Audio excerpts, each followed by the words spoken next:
Kasagaran gid ba ang mga buangon maunay hawd dinhi sa kalibutan.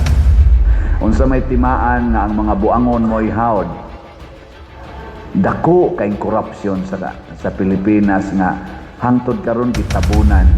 Murag pugnan sila ba, bungkagon sila haron ilisan sila og bag-o na sang majority. Ang gisulti nga dagko kayo mga malita-malitang kwarta wa gyud kaso hangtod karon. Ingon ana ang timailhan nga ang naghari sa atong katilingban ang mga makasasala. Ang kagawasan makabot lang sa tao nga matinud-anon. Pero sa tao nga bakakon, gipriso siya, gibilanggo siya sa iyang baka.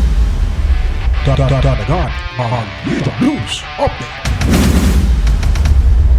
Ang pangutana, unsa maning maayong balita nga gipasangyaw sa Ginoo. Matud pang San Pablo diri sa unang pagbasa, tungod ni ining maayong balita na bilanggo ko, nagantos kog maayo tungod aning maayong balita. Sa ato pa di ay dinhis kalibutan, ang maayong balita sa Ginoo mahimong daotang balita. Mao nay nakaproblema. Una, ang kamatayon di ay maoy solusyon sa tanan natong problema. Muna ang mga martyrs sa ilang pagsangyaw gikalagutan sila kay ilang mang gisulti nga kanang sala makaimperno na, sama anang pagpangurakot, makaimperno na kanang pagpamakap, makaimperno na kanang pagpangabit, kalaway makaimperno na ang kasuko, ang kadaw makaimperno na ang pagbutang-butang, labi na ng pagpatay makaimperno na, sige silag sulti ana. Kadtong nagbuhat sa mga sala, maura kanira bang magbuhat og sala dinhi sa kalibutan, maura ba na sila magkupot sa dagkong kanang authority.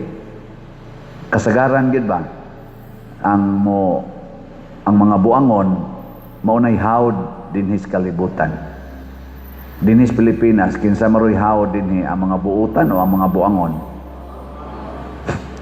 Unsa may timaan nga ang mga buangon mo'y hawd, dako kay korupsyon sa Pilipinas nga hangtod karon gitabunan trillions.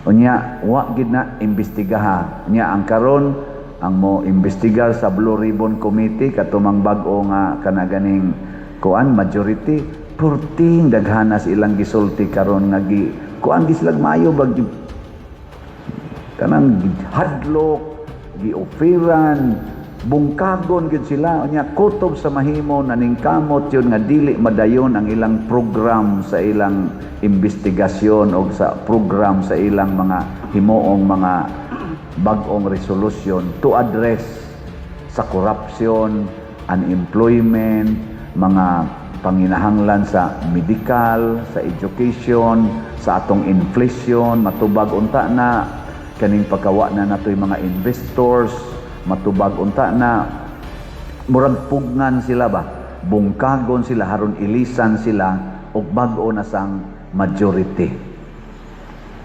Ingon ana ang gibuhat ron sa atong nasod. Ang mga gagmay kaayog kaso maoy na priso, maoy i-impeach. Ang gisulti nga dagko kayog mga malita-malitang kwarta wa gyud kaso hangtod karon. Wala pa sila'y kaso, wa pa sad sila mapriso. Pero kaning mga gagmay kayo nga igo lang gi-accuse, nya gamay nga amount, priso dayon, impeach dayon. Ingon ana ang timailhan nga ang naghari sa atong katilingban ang mga makasasala. Nya kita nga mga naningkamot nga di makasala, mag-uol ta ani? Yes, mag-uol. Pero masuko ta? Adili lang. Kaya nga naman, ini kasuko na to, mahimo sa tang makasasala. Ngatod pa ni, ganahan kay ko ani ni kaning bag-ong Senate President Alan Cayetano, kay magsige gina siya og quote before na siya mosulti, mag-quote na siya og Bible verse. nga iya dayong himuan og refleksyon nga kuno ko kanis Alan Cayetano no lupig pay pare pero di biya natingay siya Katoliko man tingali na Katoliko o Katoliko ba ako kay ba pero nindot ganahan ko ba ang iya na sang gisulti katong kasi ginaron silang tinabunay ana ingon din siya the truth kanang nas Bible ba you will know the truth and the truth will set you free. Ang kagawasan makabot lang sa tao nga matinud-anon. Pero sa tao nga bakakon, gipriso siya, gibilanggo siya sa iyang bakak.